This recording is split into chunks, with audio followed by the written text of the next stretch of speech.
Hola a todos, hola a todas, de todas las partes. Acá estamos en el Focolar en Blanco Encalada y nada, me habían pedido compartir un rato como para poder contarles y compartir lo que vivimos en el Congreso Mundial de Educación que se hizo en el Vaticano ahora en noviembre. Y bueno, y algo de nuestra experiencia. Ayer estaba viendo una meditación de Chiara del momento presente, ¿no? Que decía que qué importante que cada uno estar en el lugar que le toca, pero que si estamos unidos, lo que hace uno se lo ve en función de lo que hacen los otros.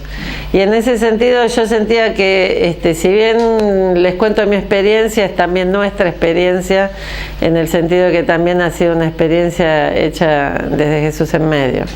Así que es como compartir juntos lo que hicimos juntos.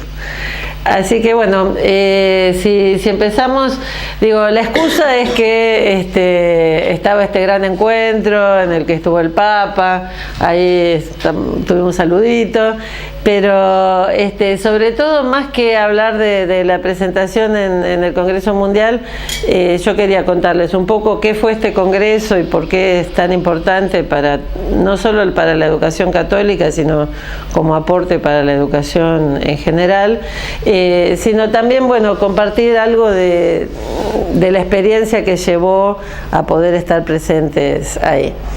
Entonces, empezando por el Congreso, hay un sitio web con un video que les recomiendo que vean, en donde Monseñor Sani, que es un sacerdote focolarino y que es el secretario de la Congregación para la Educación Católica, él cuenta un poco la génesis de este Congreso, que surge en realidad a partir de una inquietud del Papa Benedicto, que decía, bueno, se cumplen 50 años del concilio y por lo tanto se cumplen también 50 años del documento del concilio sobre educación, de la Gravissimum Educationis.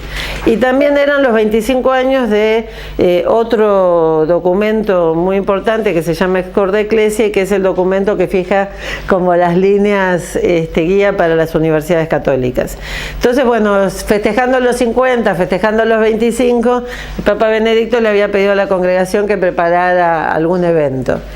Entre medio llega el Papa Francisco y lo que al principio se pensaba iba a ser un pequeño evento académico en Roma con algunas autoridades, terminó convirtiéndose en un mega congreso, que es la primera vez que en el Vaticano se hace un evento de este tipo. Éramos más de 10.000 personas en la clausura, en la que participaron también instituciones educativas de Roma, pero a lo largo de 3 días fueron 6.000 personas de absolutamente todo el mundo trabajando en torno al tema de la educación. Hubo todo un camino de preparación a este congreso. Por un lado se preparó lo que en la jerga vaticana se llama un instrumentum laboris, o sea, un documento de trabajo, en donde un grupo de expertos convocado por el Vaticano armó como un borrador que circuló muy ampliamente a conferencias episcopales, a congregaciones religiosas dedicadas a la educación, circuló por las redes sociales, y entonces al final de ese borrador había un cuestionario y el Vaticano, para su sorpresa, recibió miles de respuestas, algunas respuestas formales de las conferencias episcopales, de las comisiones de educación católica, pero también respuestas de docentes sueltos, de escuelas que se habían reunido a completar el cuestionario. Y entonces le pidieron a la Universidad LUMSA, que es la universidad pedagógica más vinculada al Vaticano, le pidieron a la LUMSA como que procesara todas estas respuestas, y en función de eso se hizo un documento que se llama Lineamenta, que es un documento que se distribuyó, ahora después lo vamos a ver en el Congreso. Entonces hubo toda una preparación realmente de escucha de qué decía los educadores y los más involucrados en la educación católica en el momento previo. Y después hubo también un encuentro en junio del que tuve la gracia de participar. Este año se cumplen también los 70 años de la UNESCO, del Organismo de Naciones Unidas para la Educación y la Cultura. Y entonces también por primera vez se hizo un encuentro conjunto del Vaticano y la UNESCO en la sede de la UNESCO de París, en una sala que nosotros conocemos muy bien del video de cuando Chiara recibió el premio en la UNESCO. La verdad que fue muy fuerte estar en la sala. Ahí está la mesa de apertura. Estaba el cardenal Parolin, que es el secretario de Estado del Vaticano. Al lado está la directora general de la UNESCO, Irina Bulokova, que es de Rusia. Al lado está el director adjunto de la Asamblea, que es chino, y el embajador del Vaticano ante las Naciones Unidas, y Monseñor Golochowski, que en ese momento era el presidente de la Comisión de Educación del Vaticano. Entonces, realmente un encuentro a todo nivel. En la sala estaban embajadores acreditados ante la UNESCO, dirigentes de muy alto nivel del campo educativo católico, así que realmente era un encuentro muy significativo. Y la verdad es que para nosotros fue muy fuerte porque éramos varios de la obra que estábamos en la sala. A Luigino Bruni y a mí nos habían pedido que hiciéramos presentaciones, pero después estaba también Pierre, que está por New Humanity representando a la obra ante la UNESCO. En la foto ven está Karina Rosa, una focolarina argentina que está trabajando en la LUMSA con Ítalo Fiorín, que está al lado de ella. En el centro está Juan Esteban Belderrain, que también estaba participando desde Brasil. Así que la verdad es que fue también una experiencia vivida con un gran Jesús en medio. El día antes nos reunimos a tomar un café, los nuestros, como para realmente asegurarnos la unidad. Y entonces Luigino participó de un panel hablando de economía y educación, y yo participé en el panel de cierre con Monseñor Sani, que está ahí en el centro, Ítalo Fiorín, y bueno, yo presenté aprendizaje servicio. La verdad que fue muy interesante todo el encuentro, y una cosa que tuvo mucho eco, yo fui una de las pocas que presenté mostrando experiencias de todo un continente y mostrando cómo el tema del encuentro era la educación del futuro. Y yo un poco lo que planteé es, bueno, en realidad la educación del futuro ya está creciendo desde el presente, y es muy importante que las políticas educativas reconozcan las innovaciones que ya están funcionando en el sistema, y que las acompañen y ayuden a crecer, porque si no, muchas veces las políticas educativas están siempre descubriendo la pólvora y no tanto acompañando la innovación que de hecho ya está creciendo en el sistema. Esto es como que tuvo muy buena llegada, así que a partir de ahí surgieron también otras invitaciones para otros lados, y bueno, y a partir de esta presentación después me invitaron también para participar en el Congreso de noviembre. En este camino de preparación hubo también preparación de muchas publicaciones. Les decía, por ejemplo, el documento de Lineamenta. Hubo también bueno, además en el de Lineamenta se presentan así como los desafíos, las propuestas, las líneas de acción que se recogieron de todo el mundo.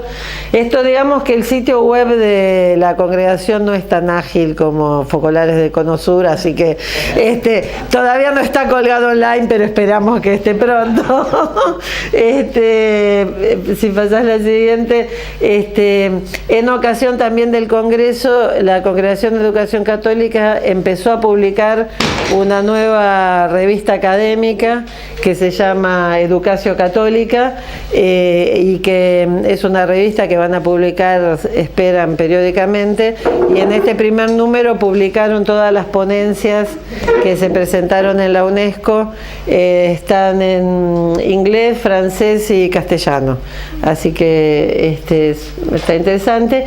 Y después la otra publicación que se entregaba es una colección de recogieron más de 200 testimonios de gente involucrada en el tema educativo, algunos a nivel de políticas educativas, algunos a nivel académico, dentro de la educación católica o no, y entonces publicaron esta serie de testimonios con el título del congreso, que era Educar hoy y mañana, una pasión que se renueva, y bueno, ahí también me pidieron una paginita, así que también hay un testimonio mío. Así que bueno, con todos estos preparativos finalmente llegó noviembre y como ustedes saben que estas cosas se pagan antes, durante y después, a mí me tuvieron que operar de urgencia de la vesícula a principios de octubre, así que en realidad hasta el viernes antes no sabía si me iban a autorizar a viajar. Así que bueno, también con CLAIS, que si alguien no sabe qué es CLAIS después les cuento, con el Centro Latinoamericano de Aprendizaje y Servicio decidieron que no podía viajar sola, así que dijimos, bueno, alguien que me acompañe. Los católicos del equipo ninguno podía, así que terminé yendo con Luz Abruj, que es nuestra coordinadora de capacitación, que es judía. Así que fue también como una experiencia de diálogo muy interesante porque si bien ella hace 3 años que trabaja en CLAIS y ha ido como aprendiendo algo de la jerga católica en contacto con escuelas católicas que nos llaman, hizo así como una preparación intensiva en donde bueno, la verdad es que fue con Luz fue una experiencia muy muy linda, para ella también de descubrimiento, pero también de mucho intercambio. Tuvimos muchos diálogos muy, muy interesantes. Ahí se la ve súper sonriente frente a San Pedro. Y bueno, y nos encontramos con Karina, así que éramos nuestra célula de ambiente temporaria, multidiálogo, desde el día anterior. El congreso se abrió en un lugar que nosotros conocemos mucho también de los videos y de las audiencias del Papa, en la sala Pablo VI, y en esa ocasión estaban, bueno, casi todos los participantes del congreso. Piensen que el congreso se abrió 2 días después del atentado en París. Entonces también era como un momento muy fuerte porque había habido amenazas directas de ISIS al Vaticano, el tema de la seguridad estaba como muy exasperado, la policía italiana estaban como locos y entonces bueno, fue como muy trabajoso entrar en la sala, pero bueno, como Karina estaba en la organización, nosotros tuvimos la suerte de entrar primero, de estar adelante de todo. Ahí estamos con Mariola Kozubek, que es una focolarina polaca que está en el Instituto de Familia de la Universidad de Silesia en Katowice, en Polonia. Con ella habíamos tenido un encuentro los días anteriores, aprovechando que íbamos a Roma, hicimos un encuentro en Viena con referentes de distintas universidades y organizaciones de Europa del Este que están interesados en aprendizaje de servicio, y bueno, la Universidad de Mariola está organizando para octubre del año que viene un primer encuentro universitario de aprendizaje de servicio, así que bueno, también fue muy lindo con ella. Ella ha estado en Argentina, hizo su tesis sobre el modelo educativo de la obra de las Mariápolis, así que estuvo en O'Higgins, nos conocemos hace años, así que fue también lindo el reencuentro. Y hablábamos, antes estábamos hablando con Gaby de la pastoral de juventud y lo importante que es nuestra participación en la pastoral de juventud. Bueno, el que está ahí sonriendo en la foto, que estaba en la misma fila que nosotros, es el padre Alejandro, que ahora es el superior general de la Orden de los Josefinos, pero yo veo que este sacerdote viene y me abraza y me dice: ¡ay, Nieves, qué alegría verte! Y ahí dice las palabras mágicas: nos conocemos de Córdoba del 85. No, fue lindo también encontrar mucha gente que nos conocemos desde muy jóvenes, porque participamos de la pastoral, porque hemos estado cercanos a actividades de la iglesia desde muy jóvenes, y que ahora los reencontraba en otras funciones. Elena Santos, que estaba en en el grupo que organizamos la Venida del Papa en el 87, ahora está en la Vicaría de Educación de la Arquidiócesis de Buenos Aires. Bueno, la verdad es que hubo así como muchos reencuentros muy lindos. Mientras esperábamos que terminara de entrar la gente, que la seguridad la dejaba entrar en cuentagotas. El eje del acto de apertura fue este panel que ven en la foto. En el centro está el cardenal responsable de la Congregación de Educación Católica, lo ven a Monseñor Sani. Y las tres presentaciones fueron de un catedrático de una universidad francesa, de la rectora de una universidad de Australia, y Italo Fiorin presentó los resultados de la encuesta. No les voy a contar en detalle todas las presentaciones porque la verdad que fueron larguísimas, pero a mí me quedó muy fuerte una de las cosas que dijo Italo Fiorin sobre los resultados de toda esta convocatoria de la encuesta.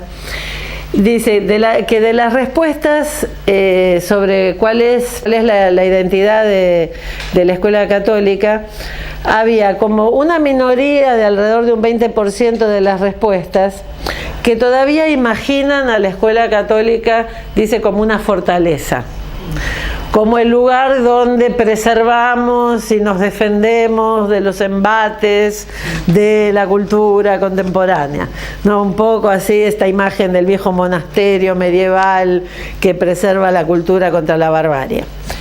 Pero dice que la verdad, la mayoría de las respuestas que llegaron, el 80% restante, le usó una imagen que me pareció muy, muy linda y muy gráfica. Decía, imaginan a la escuela católica como una fuente, como un lugar abierto en el que muchos, también los no católicos, pueden encontrar algo cristalino, algo auténtico, algo que satisfaga la sed de verdad, de bondad, de belleza que todos tienen, ¿no? Entonces, en ese sentido me pareció que fue como una clave de lectura de todo lo que pasó en esos días, porque de hecho la tensión se sentía en que la era Francisco, muchos estamos muy contentos, pero que también algunos se sienten como un poquito incómodos, y algunas de las cosas que ahora después les voy a contar que dijo el Papa, algunos los puso un poquito incómodos. Entonces se sentía como que estamos tratando de caminar hacia el futuro, pero que también tenemos que acompañarnos en este camino para que realmente sea un camino juntos, ¿no? Entonces, después de esta apertura, que fue la tarde del jueves en el Vaticano, hubo el miércoles, en el Vaticano, jueves y viernes fueron 2 días súper intensos, en donde el Congreso funcionó como en 3 sesiones simultáneas. 2 funcionaban en el Centro Mariápolis de Castel Gandolfo, así que estaban así como muy en casa, que claro, como era tal la diversidad de idiomas y de gente, la verdad es que el Centro de Mariápolis es uno de los pocos lugares que tiene no solo la capacidad, sino la infraestructura de traducción que tiene el Centro Mariápolis. Entonces, en las primeras fotos van a ver, están nuestras conocidas salas A y B. En la sala B, que es la más chica, estaba sesionando las universidades, había alrededor de 400 personas, la mayoría rectores de universidades o autoridades muy importantes de universidades, en la mayoría católicas, y había una sesión muy numerosa para escuelas, y después había una sesión que funcionaba en Roma, en el Aula de la Conciliazione, que reunió a más de 1000 autoridades de la OIEC, o participantes de la OIEC.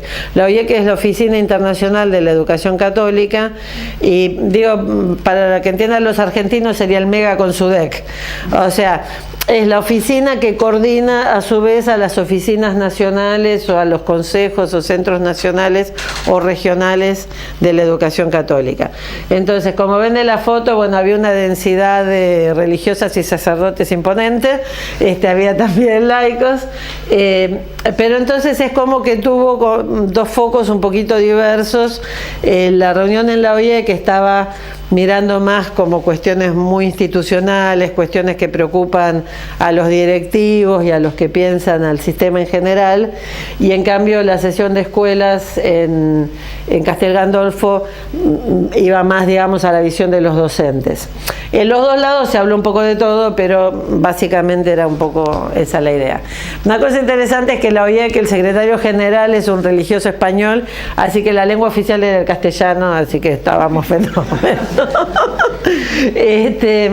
La verdad es que digo, es muy difícil sintetizar en pocas palabras 2 días en donde pasó la gente más variada que se puedan imaginar. Para decirles, la sesión de universidades de la que yo participé, la abrió el rector de la Javeriana, de la Universidad Javeriana de Bogotá, un jesuita que viene de una experiencia de trabajo social en Colombia imponente, con los desplazados, con toda la realidad colombiana. Después venía el rector de una universidad del Líbano, hablando desde la espiritualidad de una universidad en medio del contexto de lo que ha sido la historia del Líbano. Después hablaba la directora del Instituto Juan Pablo II de la Universidad de Lublin, en Polonia, la única universidad que se mantuvo católica, y que solo cuando contaba la historia de la universidad, que cada vez que parecía que la universidad levantaba cabeza, a Polonia le pasaba algo, uno decía, un monumento a la resiliencia y a la reinvención permanente.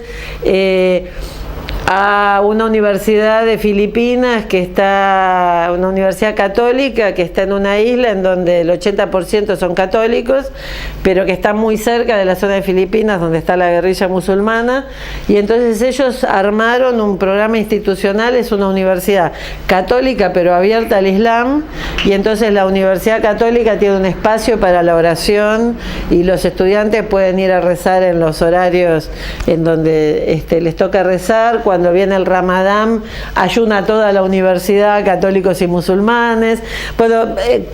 Realmente cosas interesantísimas, fascinantes, y que también mostraban la enorme diversidad que existe en la encarnación de la educación católica, y cómo en distintos lugares hay distintas respuestas a distintas problemáticas según los contextos.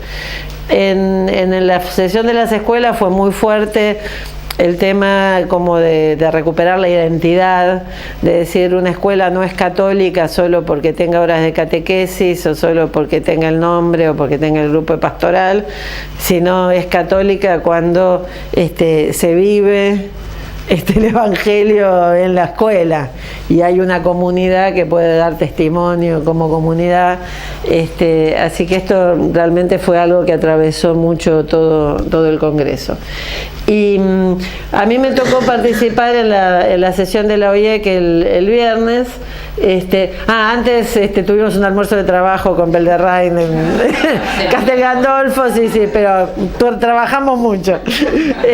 No, la puse porque la verdad es que si algo todo el mundo le criticaba al Congreso era que había demasiado poco tiempo para el intercambio, porque había tanta gente tan interesante que a uno no le daban abasto los desayunos, los almuerzos, los cafés, las noches.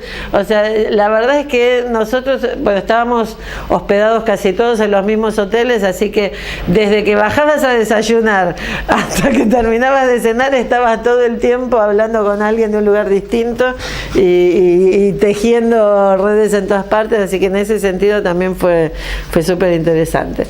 Así que el viernes 20 me tocaba hablar de aprendizaje de servicio en la OIEC, en esta sala llena de autoridades de todo el mundo, y fue la verdad que fue muy fuerte. Los globos celestes y blancos no eran por Argentina, sino porque eran los colores del logo del Congreso. Pero la verdad es que cuando uno entraba parecía que entraba en la fiesta escolar del 25 de mayo, porque estaba todo decorado con globos celestes y blancos.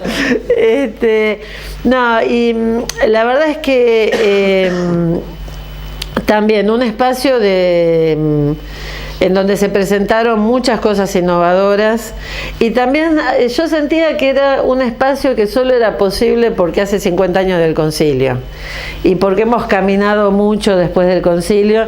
Y entonces, por ejemplo, la que habló antes de mi presentación era de la India. Ella no es católica, su escuela no es católica, pero tienen un modelo de escuela muy basado en proyectos solidarios, que no lo llaman aprendizaje servicio, pero era lo mismo. Y yo pensaba, no sé si hace 50 años un congreso de educación católica hubiera permitido o hubiera invitado a judíos, a hindúes, a musulmanes a presentar experiencias, y Luz estaba contentísima porque había encontrado otra judía en el congreso, y además porque realmente se había sentido en todo momento muy acogida, y como que cuando sabían que era judía le hacían fiesta, que por ahí no era lo que se esperaba, así que la verdad que en ese sentido fue muy plural. Y después, bueno, también mi presentación para muchos fue como que le daba fundamento teórico y metodológico a muchas experiencias que se habían ido presentando a lo largo del Congreso, que eran experiencias quizás nacidas más espontáneamente, pero que como que con la propuesta de aprendizaje servicio cerraban, ¿no? Y no sé, saliendo muchas religiosas me decían que les había impactado cuando yo decía que la propuesta es dejar de tener como vías paralelas, que por un lado va la ciencia, por otro lado va la solidaridad y por otro lado va la pastoral, ¿no? Y que en este tipo de proyectos era la posibilidad de que realmente todos trabajemos juntos, los de las materias, los de la pastoral, los de catequesis, y que realmente les podamos ofrecer a los estudiantes una propuesta que sea realmente integral. Porque un poco lo que se sentía es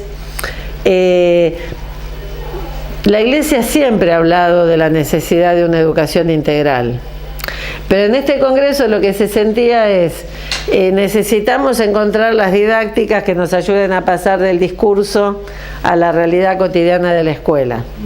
Y una cosa que fue muy fuerte es que, si bien había presentaciones teóricas, había muchas presentaciones de lo que en la jerga se llama buenas prácticas. Como que se le dio mucho espacio y mucha voz a quienes ya lo están haciendo. Y en ese sentido fue muy interesante el diálogo justamente entre teoría y práctica. Así que bueno, eso fue, además, bueno, obviamente los latinoamericanos estaban muy contentos de la presentación porque se sentían muy representados. Y así, bueno, llegó el último día, el 21 de noviembre, donde la seguridad por suerte funcionó mejor y llenamos la sala más rápido. Había, les decía, casi 10.000 personas, un poco más. A todo este enorme grupo de gente de todo el mundo se sumaron estudiantes y docentes de escuelas de Roma, los de los seminarios de las universidades católicas de Roma. Y bueno, delante de la valla nos habían puesto en una fila a los que teníamos que hablar y algunos invitados especiales, que teníamos un papelito amarillo que decía que lo podíamos saludar al Papa, porque se imaginan, la seguridad era súper estricta.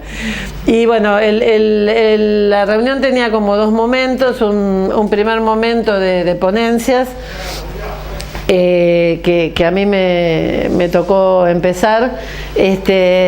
Los que me conocen saben que cara dura no me falta y que experiencia de hablar en público tengo, pero igual, digo, estar en ese lugar es como que las piernas un poquito se te aflojan. Pero cuando estábamos ahí en la primera fila, en los preparativos, vieron, típico típico del ambiente, viene un cura y me dice, ¿podés hacer una lectura? Entonces, claro, estaban preparando la oración de inicio y necesitaban a alguien que leyera en castellano una lectura.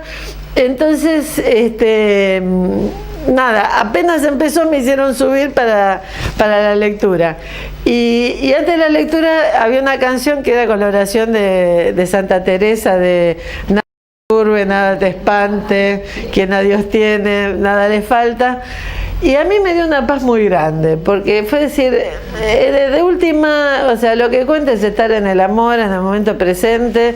Si estás en el Vaticano o en tu casa, diríamos, sé igual. Lo importante es estar en el momento presente, así que la verdad que ese momento me quedé re tranquila, así que cuando me vinieron a buscar para subir para la ponencia era como que estaba en mi casa. Así que bueno, fue también como muy trabajada la ponencia, porque se imaginan, o sea, yo había tenido que entregar el texto y el PowerPoint en octubre. Yo suelo improvisar, así que ya para mí preparar un texto de antes es como todo un tema. Solo que faltando 3 días me dicen, ¿sabes que el Centro Vaticano Televisivo tiene problemas con el PowerPoint, así que no lo van a pasar? Y yo entré en pánico, porque para mí no poder mostrar las imágenes de las escuelas era como muy central. Así que nada, llegué al Congreso así con la suspensión de que no sabía qué iba a pasar. Y entonces, como vieron que el amor vuelve, uno de los camarógrafos que trabaja para el Centro Vaticano y que hace también a veces algunos trabajos para el Centro Santa Chiara, había estado en Argentina filmando experiencias de aprendizaje de servicio. Y entonces Lorenzo, cuando se enteró, me dice: vos no te preocupes que yo lo arreglo con el Centro Vaticano. Y entonces él se encargó de convertir mi PowerPoint en el tipo de formato que el Centro Televisivo Vaticano aceptaba. Se encargó él de pasar las diapositivas en el momento correspondiente. Así que la verdad es que fue también en ese sentido una experiencia vivida a cuerpo muy, muy linda. Y la verdad que para mí fue muy fuerte, porque digo, yo hace 20 años que trabajo en esto, y la verdad me han invitado de la Universidad de Malasia, me han invitado de la Universidad de Berkeley, he estado hablando de aprendizaje de servicio en universidades de África, pero era como la primera vez que sentía tan fuerte que era como realmente la Iglesia la que tomaba este tema y lo ponía en luz para toda la educación católica, así que la verdad que fue muy fuerte.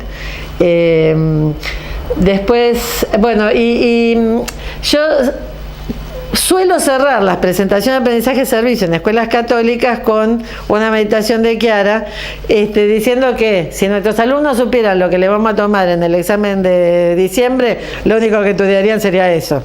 Y que el maestro a nosotros nos dejó las preguntas del examen final, y que todos sabemos que en el último día, como dice Chiara, qué es lo que nos va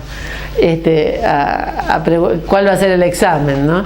Y entonces yo terminaba diciendo que sin nuestras escuelas les enseñan a los chicos a amar al prójimo con obras y de verdad, a amar a los últimos, después se pueden olvidar la altura del Himalaya, la fórmula del sulfato, se pueden olvidar lo que les enseñamos en catequesis, pero si aprendieron a amar de verdad van a estar listos para aprobar el examen más importante de todos, ¿no? Entonces, bueno, yo terminé así, y se los cuento por lo que viene después, porque, bueno, después de mi ponencia vino una ponencia del padre Antonio Spadaro, que es el director de la Civiltà Católica, hablando de la educación y las nuevas tecnologías, los nuevos medios, él decía, los nuevos espacios de diálogo de las nuevas generaciones, y la importancia de que la educación entre en esos diálogos y no mire a los nuevos foros como enemigos, sino que los incluya. Y bueno, Monsieur Sani y otros hicieron como las conclusiones del encuentro. Ahí terminó la primera parte, hubo un intervalo artístico que me encontré con un popo uruguayo que tiene una escuela de danza en Florencia y que estaba con sus alumnos, Gabriel, pasá, y bueno, después del intervalo artístico finalmente llegó el Papa. Se imaginan, la sala se venía abajo. Y entonces él había saludado a todos, y cuando llega a la primera fila justo mira para mi lado y hace así como y me hace así. Entonces yo le hice así, fue solo un minuto, pero fue muy fuerte como ese encuentro de miradas, porque bueno, yo lo conozco de cuando era arzobispo de Buenos Aires, De hecho, cuando me pidieron que asumiera por primera vez un cargo de coordinación del ministerio, yo fui a verlo con él. Entonces hay también como una relación de otros tiempos. Ahora hacía mucho que no lo veía, así que para mí también fue fuerte. Y entonces, bueno, la participación del Papa fue como de Francisco. Súper descontracturada. Después le dijo a Monseñor Sani, porque la verdad fue medio caótico el arranque, porque el secretario le dio los papeles equivocados y entonces había unos testimonios que le presentaban gente de África, de India y de otros lados, y en vez de darle la traducción de los testimonios le había dado otros documentos. Entonces, bueno, hubo ahí un primer momento que después Monseñor Sani le dice, ay, perdón por la confusión, y él le dice, no te preocupes que yo soy el maestro de la confusión. Pero entonces era muy gracioso y muy informal, porque él estaba sentado con los papeles sobre las rodillas, el micrófono delante, saca del bolsillo una lapicera y empieza a anotar cosas mientras escucha los testimonios, empieza a hacer apuntes y a subrayar las cosas que le parecía importantes, y entonces después venían a saludarlo y entonces él metía la lapicera en el bolsillo, el secretario que les tenía que sacar los papeles, el micrófono, que se levantaba a saludar. Bueno, la verdad era que como muy de entrecasa. Pero la verdad es que fue muy lindo ver cómo la relación que él establecía con cada uno de los 3 o 4 que le presentaron testimonios, eran testimonios muy fuertes de un sacerdote africano que está trabajando con chicos realmente en condiciones muy de extremísima pobreza, en un contexto posguerra civil, realmente un contexto de muchísimo dolor. Esta religiosa de la India que empezaron armando un espacio educativo debajo de un árbol para chicos que estaban en la calle, y a partir de ahí han desarrollado toda una obra. Entonces, la verdad que la primera cosa linda fue este diálogo que se veía. La foto esa con la religiosa de la India fue un momento muy lindo, porque claro, terminaban su testimonio, se acercaban, saludaban, el secretario le daba el recuerdito y se iban.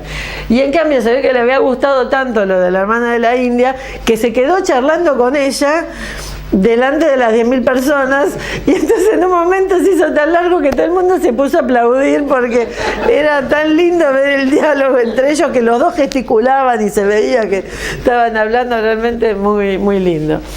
Y entonces, cuando terminaron los testimonios, él dejó de lado los papeles y habló. O sea, respondió a 3 preguntas y habló sin papeles respondiendo a las 3 preguntas. Está el texto en internet, por ahora está solo en italiano y en portugués. Dijo muchas cosas importantes. Yo rescaté 2 que me parecieron muy, muy fuertes. Él es como que habló de la importancia de esta primera unidad que tiene que existir entre la cabeza, el corazón y las manos, ¿no? Él dice, estamos todavía presos de una educación neopositivista en donde parece que lo único que importa es la cabeza, ¿no?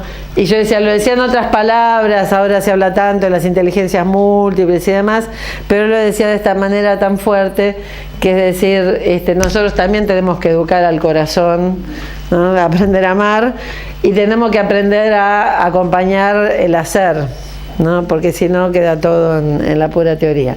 Y a mí personalmente me pegó mucho, porque una de las investigaciones más grandes que se han hecho en Estados Unidos sobre los impactos que tiene el aprendizaje de servicio en la educación se llama Manos, Corazón, Cabeza, y está organizado, digamos, mostrando a través de investigaciones cómo el trabajo solidario impacta en estos 3 niveles, ¿no? Y es una investigación hecha hace 10 años, que no creo que el Papa Francisco la conozca, pero me parecía, ¿no?, como que todo convergía en esto de educar a una persona completa y no fragmentarla. Y habló, por supuesto, mucho de salir a la periferia, les dijo a las congregaciones que Dice, bueno, en realidad educar a la élite es importante, pero sería mejor que se fueran todos a la periferia. Bueno, pueden dejar la mitad de la gente en el centro, pero el resto que vaya a la periferia. Sí, fue muy fuerte en el decir, cuando decimos ir a la periferia no es para hacer beneficencia, sino, él dijo, esos chicos que han sufrido tanto en la vida, que están tan heridos, es de esas heridas y de acompañarlos en ese sufrimiento, es de ese sufrimiento que van a hacer la nueva cultura, ¿no? Yo sentía que estaba diciendo, no hay que ir a hacer beneficencia, sino que realmente hay que ir a aprender de Jesús abandonado, ¿no? Que a mí me parecía que decirle a ese auditorio lleno de rectores, de especialistas y de autoridades que hay que ir a aprender de esos niños y de esos chicos, parecía que era muy fuerte y que le da como todo otro sentido a qué es esto de las periferias, ¿no? Porque siempre tenemos como la tentación de la beneficencia. Y entonces cuando estaba terminando dice, bueno, y ahora les voy a dar tarea para el hogar. Dice, la tarea para el hogar, pero es para hacerla en comunidad. Tienen que repensar cómo hacer las obras de misericordia, pero en educación. Yo ahí casi me caigo de la silla porque digo, parece que nos habíamos puesto de acuerdo, pero no.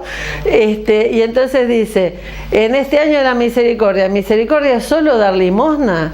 En educación, ¿cómo puedo hacer las obras de misericordia?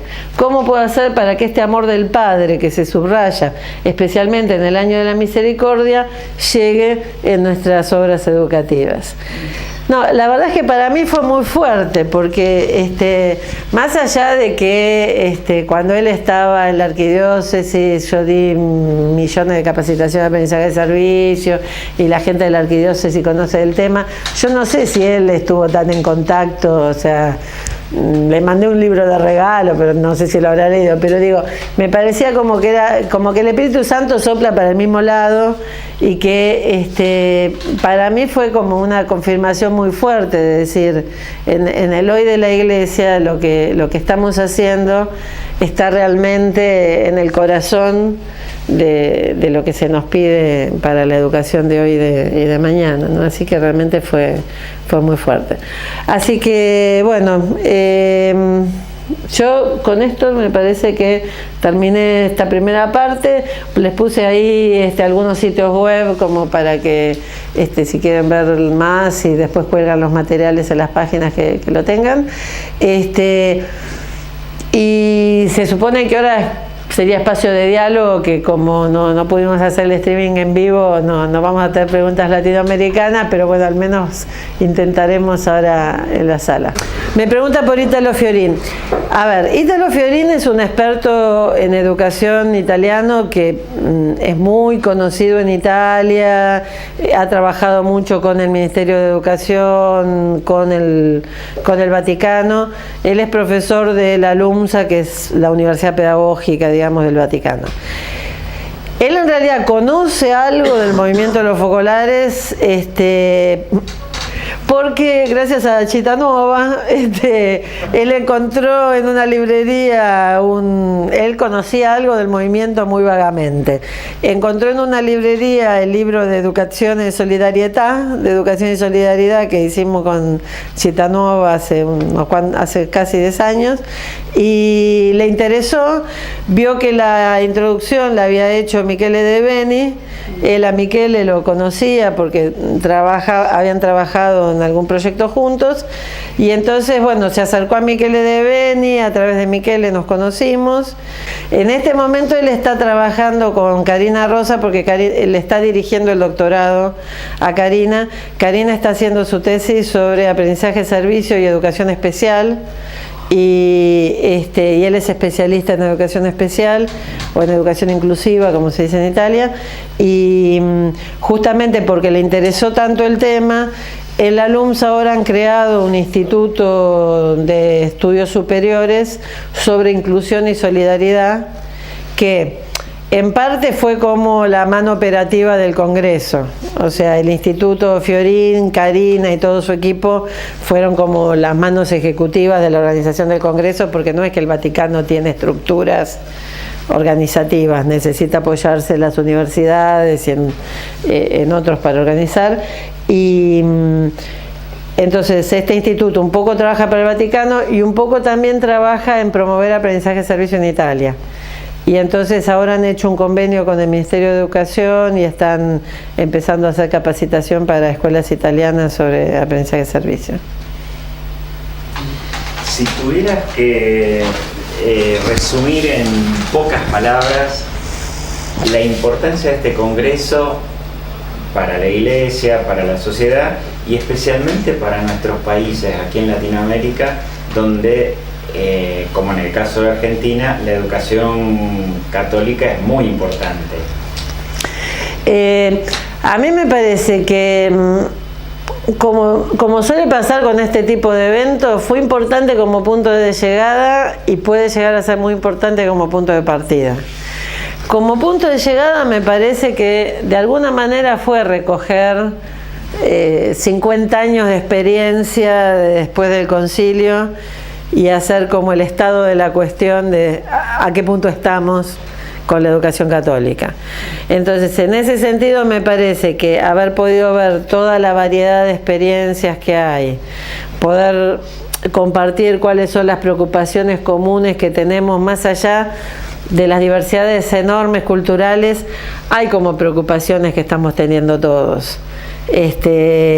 A todos nos desafía cuál es el lugar de la educación católica en contextos que en todo el mundo son cada vez más secularizados o cada vez más plurales.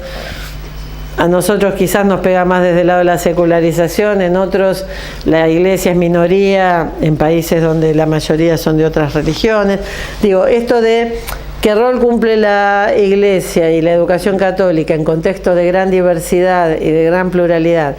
Y también era muy fuerte porque había sido París 2 días antes, en este contexto de que el Papa llama de tercera guerra mundial en pedazos, o sea, como en un momento en que a nivel mundial hay tantas tensiones y violencia, bueno, ¿cuál es nuestro rol como constructores de paz? Es como, eso era como el punto de llegada más importante.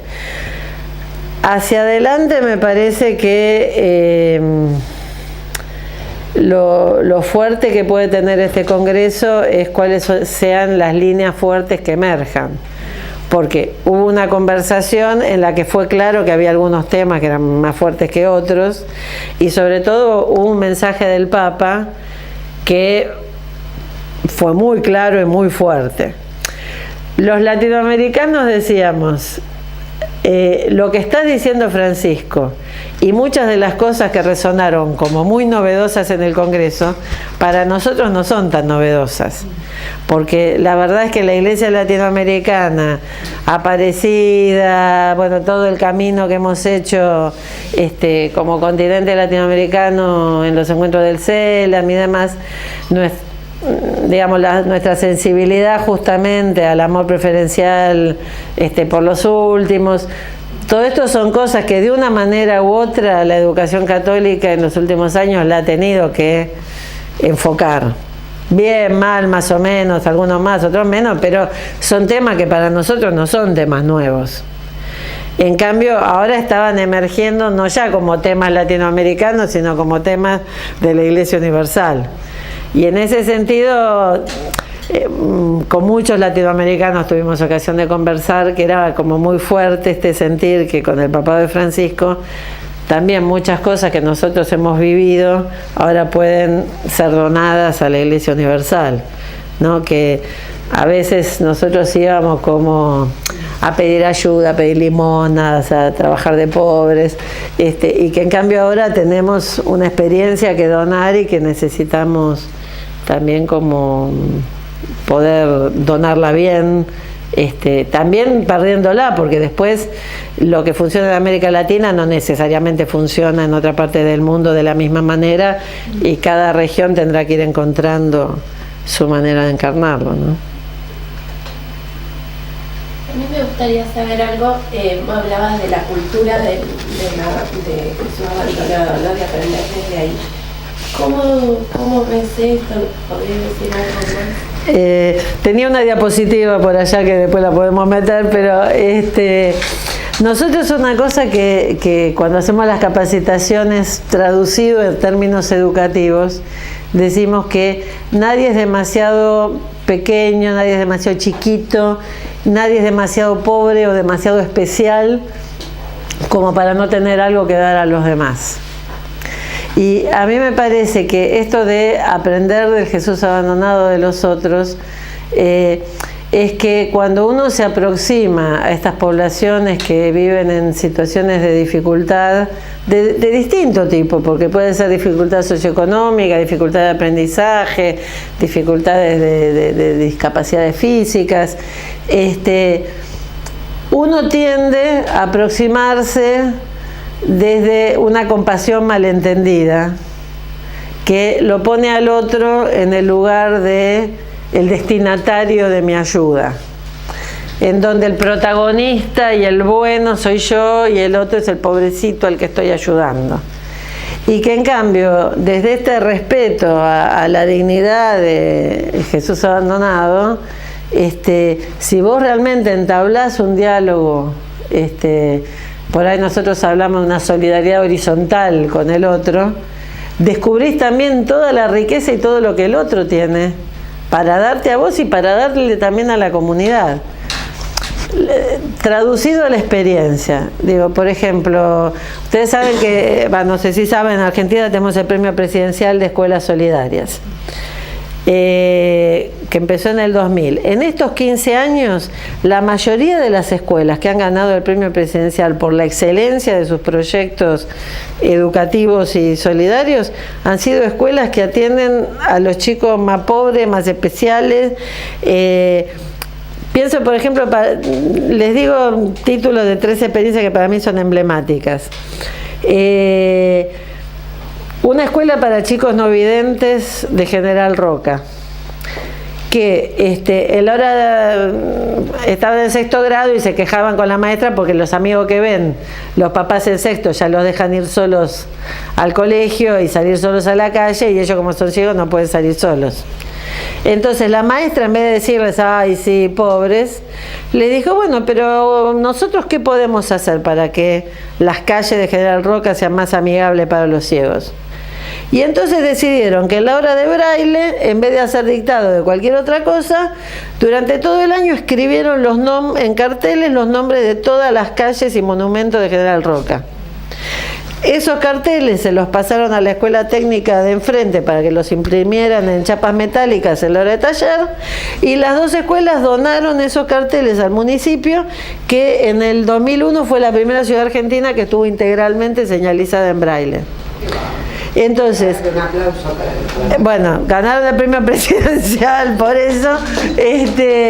Y cuando vos veías a esos chicos de 6º grado que venían con el bastón blanco a recibir el premio de mano del presidente de la Nación, vos lo que veías eran ciudadanos hechos y derechos que sabían perfectamente quién era su intendente, quién era el encargado de poner los carteles, la tenían clarísima, no eran los cieguitos.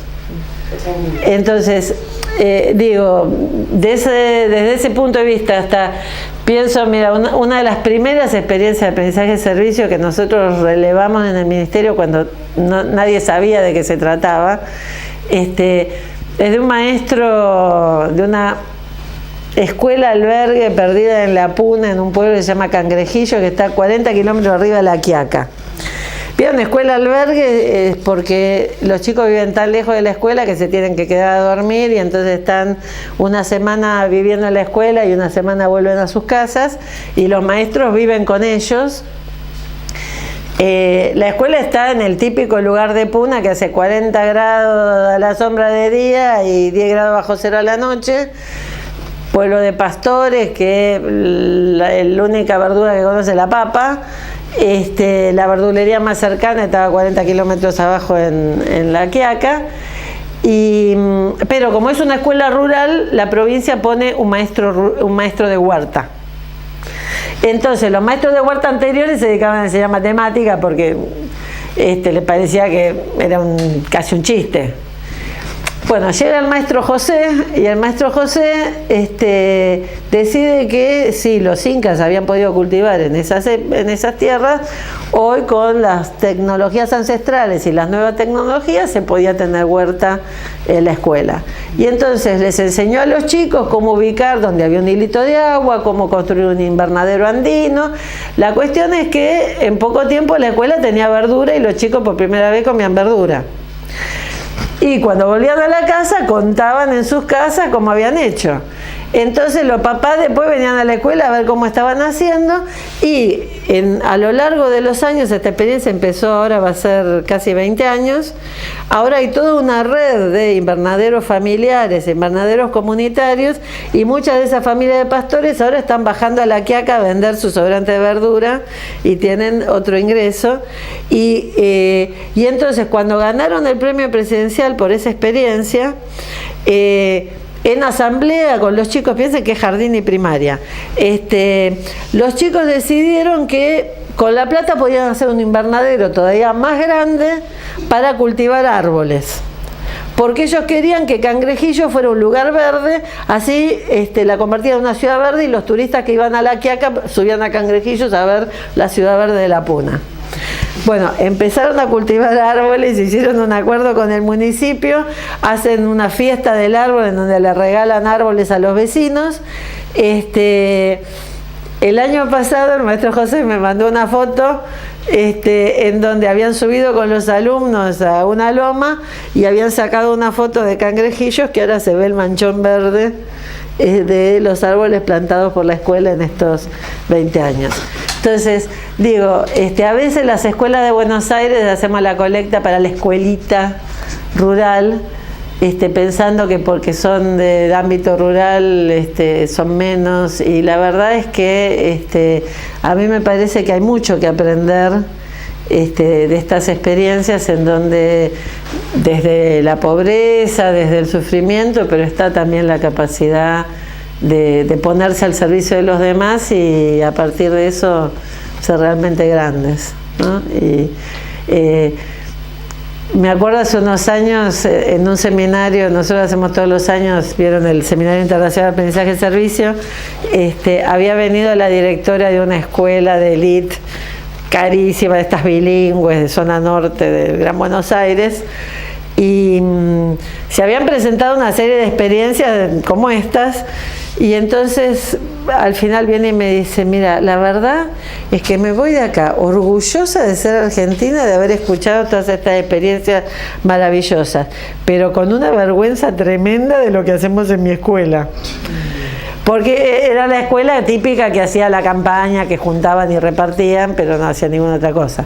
Entonces, en ese sentido, yo digo, es una que aprendió Jesús Andonado, ¿no? Y ahora están haciendo otras cosas. Nieves, ¿y cómo llega esto a las escuelas? Porque en la escuela donde niño mi hijo ni se conoce aprendizaje y servicio. O sea, ¿cómo se motiva? ¿Quién lo hace?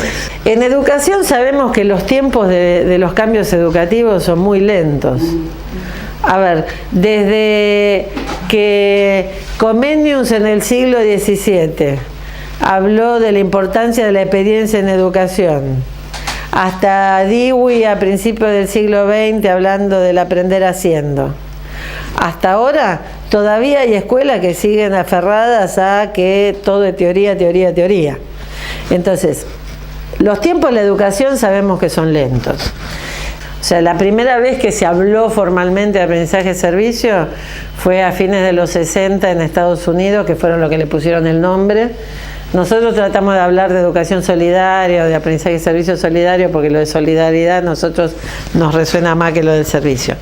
Pero la verdad es que es una pedagogía que tiene medio siglo, que hay un montón de bibliografía, que hay investigaciones sobre su impacto, que hay un recorrido académico muy grande, de manera que cualquiera que tenga un poco de curiosidad entra en internet y hay montones de materiales. sobre todo en los últimos 20 años ha crecido muchísimo el campo del aprendizaje de servicio. Miren, cuando yo conocí el tema a través de una beca en Estados Unidos, y cuando lo conocí es como que me estaban contando mi historia, en el sentido de que yo aprendí un montón de cosas por estar en el movimiento lleno, por participar en la pastoral de juventud, que no me las dio el profesorado. O sea, yo aprendí a hablar en público porque era la jornada Yen y Perla me dijo no digas no digas prepárate el tema, y me largaron a hablar en el Coliseo a los 18 años. Entonces, para cuando yo hice las prácticas, yo ya había hablado en público 25.000 veces, y mis docentes se asombraban de mi facilidad para hablar en público. Entonces, cuando a mí me explicaron que cuando uno se dona y se pone a actuar en la comunidad, aprende y desarrolla una serie de competencias que no se pueden desarrollar solo de los libros o solo del aula, para mí tenía todo el sentido del mundo. Y por eso a mí me encandiló, porque yo sabía por experiencia propia que funcionaba. Pero digo, cuando eso fue en el 93. En ese momento, en América Latina, los únicos lugares donde había algo de esto era en México, que tienen servicio social obligatorio en las universidades desde 1905, y entonces algunas universidades hacían algo de aprendizaje de servicio, y Colombia, que en ese momento había una organización que promovía que los estudiantes universitarios hicieran un semestre de práctica, no en la universidad, sino en comunidades. Pero eran experiencias muy aisladas y sobre todo en universidades. El bachillerato internacional tenía un requisito de servicio, pero que era una cosa muy, muy frágil y un poco asistencialista, no había muchas cosas. Pero la verdad es que en los últimos 20 años, en Argentina, la verdad es que desde el 97, cuando yo empecé el programa, que en esa época se llamaba Escuela de Comunidad, hasta ahora el aprendizaje de servicio está en la Ley de Educación Nacional, está en los acuerdos del Consejo Federal de Educación que han firmado todas las jurisdicciones. Hay montones de materiales que se pueden descargar del sitio web del Ministerio, o sea que cualquiera que quiere hacerlo puede hacerlo. De los datos que tiene el Ministerio el premio presidencial, hay 1/3 de las escuelas argentinas, contando públicas y privadas, que al menos una vez en los últimos 15 años presentó un proyecto de aprendizaje de servicio al premio presidencial. Contando que no todas las escuelas que hacen estas cosas se presentan al premio porque no les llegó el formulario, porque no se enteró. O sea, la verdad es que es un porcentaje importante del total del sistema educativo. De todas maneras, hay muchas escuelas donde todavía no se hace. Vos me decís, ¿por dónde se arranca? Hay escuelas en donde arranca porque los padres supieron o conocen otra escuela donde hacen estas cosas, y va y le golpea la puerta a la directora y le dice, ¿y ustedes por qué no hacen esto? Hay veces que empieza desde la dirección de la escuela, hay veces que empieza por un docente que está interesado, hay veces en donde, la verdad, hay muchos casos en donde lo inventan los chicos, que a los chicos se les ocurre una idea y le dicen, profe, no tiene que ayudar. Y de ahí surgen las experiencias. Entonces, la verdad es que nosotros este año hicimos el seminario número 18 y vino Dario Pulfer, que es el director de la oficina de la Organización de Estados Iberoamericanos para la Educación, de la OEI, y él nos ha acompañado desde el principio y decía, a uno le parece que llegar al seminario número 18 con 600 personas de toda América Latina, este año vino gente de África, vino gente de Europa, uno puede decir, bueno, uno puede estar muy contento del logro. Pero después también es cierto que en educación es siempre ya, pero no todavía. Porque la verdad es que ya hay como una masa crítica muy grande, hay una masa de experiencias muy grande, pero todavía queda mucho para hacer. Digo, en este momento, este año cumplimos los 10 años de la Red Iberoamericana de Aprendizaje Servicio. La red iberoamericana somos alrededor de 90 organizaciones, universidades, organismos de gobierno de algunos países, algunos organismos internacionales que estamos todos de acuerdo en promover el aprendizaje-servicio. Entonces uno dice, bueno, la verdad es que en este momento, salvo en la Guyana, y en Paraguay, que tenemos contacto pero no tenemos todavía un representante formal, en el resto de América Latina hay gente que está haciendo aprendizaje de servicio en todas partes. En Chile hay una red chilena de aprendizaje de servicio muy activa, de la que forman parte la mayoría de las universidades chilenas y hay muchas escuelas. El Ministerio de Educación de Chile, que había dejado de trabajar el tema, ahora lo está retomando. Argentina, Ecuador, Chile, República Dominicana, México, ahora también Uruguay, son países que tienen políticas de promoción del aprendizaje de servicio. Nosotros desde CLAES ahora estamos trabajando con el Uruguay y están interesados en acreditar los cursos que nosotros damos a distancia para que entren dentro de la formación continua de los docentes de Uruguay. Entonces, digo, se está haciendo muchísimo. Basta como... En Argentina el Programa Nacional de Educación Solidaria está trabajando casi con continuidad desde el 97, cuando se interrumpió en el 2002 fue que fundamos CLAES. Ahora, digo, como en toda transición de gobierno hay que ver qué pasa, pero la verdad es que el programa ha sobrevivido ya varias transiciones y esperamos que sobreviva también esta y que siga pudiendo trabajar. Pero en este momento el Ministerio está financiando alrededor de 4.000 escuelas públicas secundarias que dentro de la nueva secundaria han incorporado proyectos obligatorios de aprendizaje-servicio y el Ministerio está financiando estímulos para los docentes que coordinan esos proyectos. Entonces digo, la verdad que están todas las herramientas dadas. Después es cierto que también a los docentes se les exige poner el corazón y las manos y no solo la cabeza, ¿no? Y entonces, miren, nosotros hicimos desde CLAES una investigación sobre una muestra muy grande de escuelas que se presentaron al premio presidencial, intentando responder un cuestionamiento que a mí me venía de algunos colegas del ministerio. Al principio de todo me decían, no, estas son cosas que hacen las escuelas católicas, estas son las cosas que hacen las escuelas de pueblo chico. Entonces, bueno, hicimos una muestra, hicimos una investigación y demostramos que estas cosas las hacen escuelas de grandes ciudades y escuelas de pueblo chico, escuelas estatales y escuelas privadas, escuelas grandes, medianas, chicas, especiales, no especiales, de todos los colores. Entonces, desde lo formal, digamos, cualquier escuela puede hacerlo. Pero haciendo una cosa más cualitativa, nosotros lo que siempre decimos es, lo que hace que una escuela se vuelva una escuela solidaria es que hay docentes que creen que los chicos pueden hacer grandes cosas. Si vos estás parado en el lugar de estos chicos de hoy en día, no les importa nada, no va a pasar nada. Si vos en cambio estás parado en el lugar de preguntarles ¿y qué podemos hacer juntos para esto? Van a pasar grandes cosas.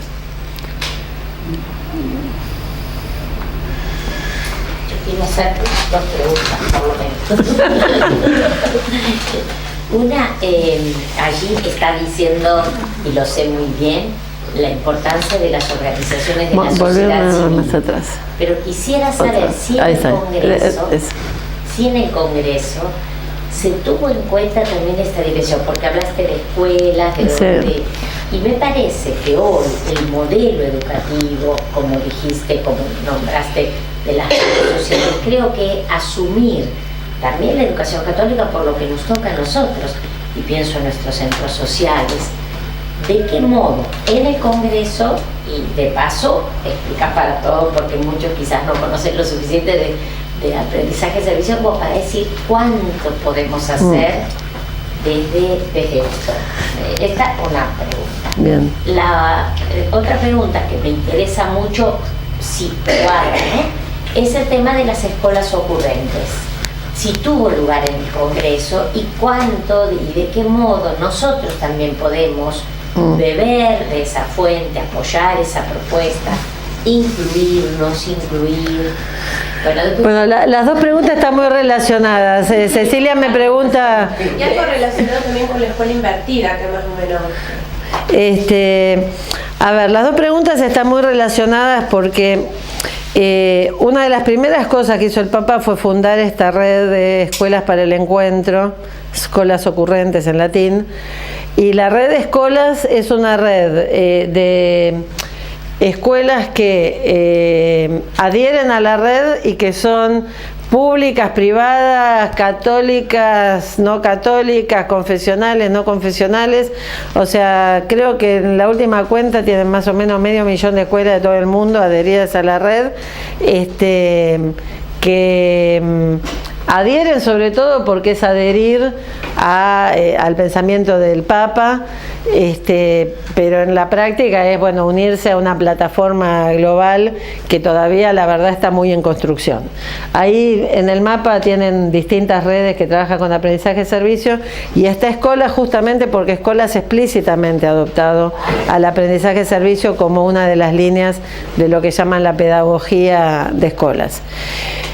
Cuando funda Escolas, el Papa dice que una de las razones por las que es importante generar esta red es porque él siente que se ha roto lo que él llama el pacto educativo. ¿Vieron lo que dice la sabiduría africana de que se necesita una aldea para educar a un niño? Él dice, sí, no está toda la sociedad preocupada por la educación, si no estamos trabajando juntos, desde las organizaciones sociales, desde las familias y con la escuela. Lo que está pasando es, se deposita a los chicos en la escuela y se les encarga a los docentes que se ocupen. Y esta delegación, de alguna manera, rompe el pacto educativo. Entonces, de alguna manera, también esto de plantar el olivo de la paz, de hacer eventos públicos, es una manera de convocar a que toda la sociedad se involucre en el tema educativo. Nosotros estamos en contacto con Escolas, y digo, nosotros, Movimiento de los Focolares, y nosotros, CLAIS. Como Movimiento de los Focolares, ellos han tenido un encuentro con Emaús, a través de Karina Rosa están en contacto también con hay como una coordinación de educación en el centro de la obra, en donde están el Movimiento YEN, Familias Nuevas, Humanidad Nueva, el diálogo de la pedagogía, y a través de Karina ellos están en contacto.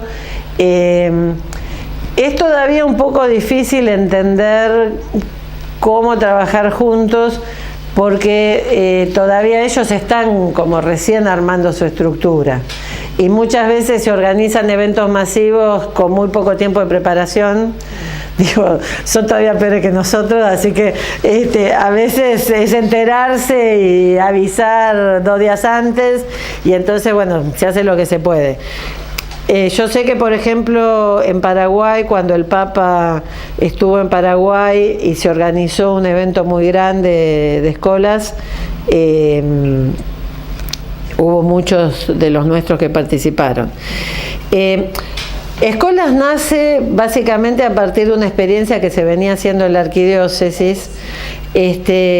Cuando yo recién empezaba con aprendizaje de servicio, trabajamos mucho con la Vicaría de Educación capacitando escuelas parroquiales en el tema de aprendizaje de servicio.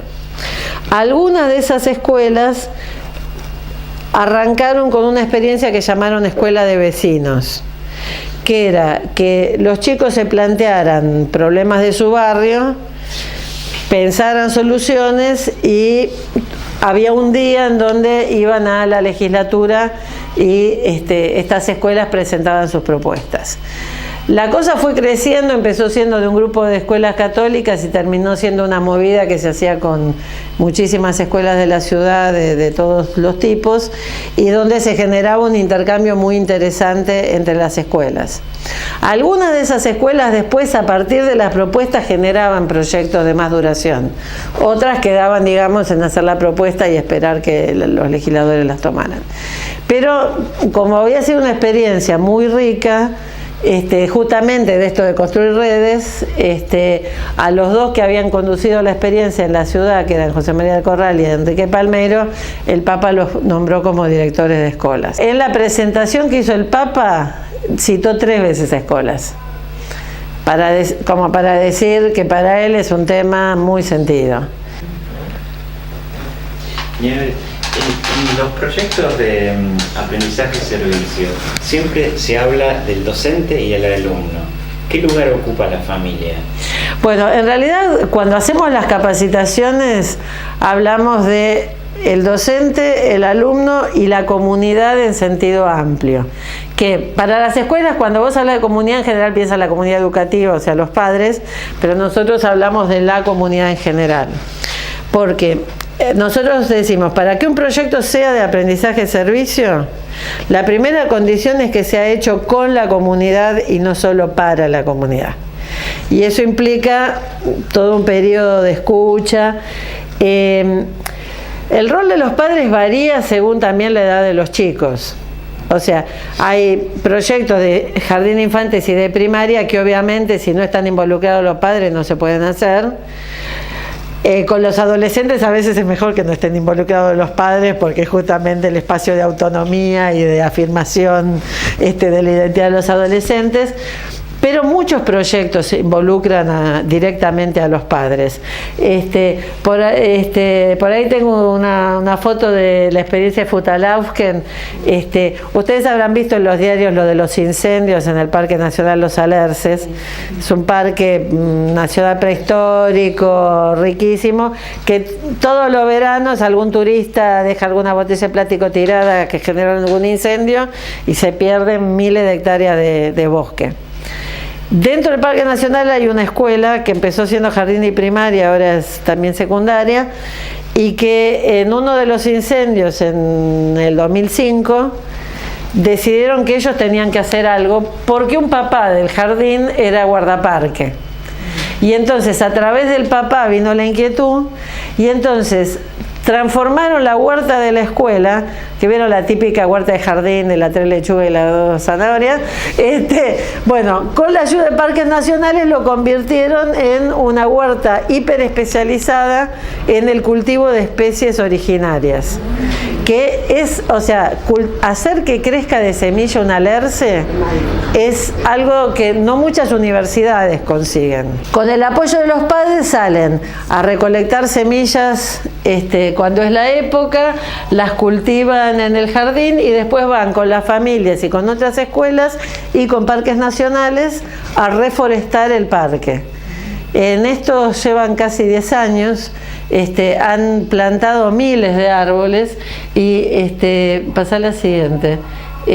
No, perdón, ando la anterior, no, bueno, ya está, pensé que la tenía, pero digo, son experiencias en donde los padres participan activamente, pero también los nenes de jardín de infantes participan activamente.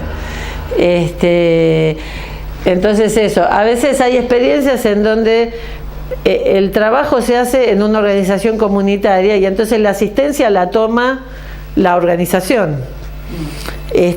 Y a veces el docente no puede acompañar y acompaña al preceptor o la bibliotecaria o acompaña a un padre o una madre. Entonces...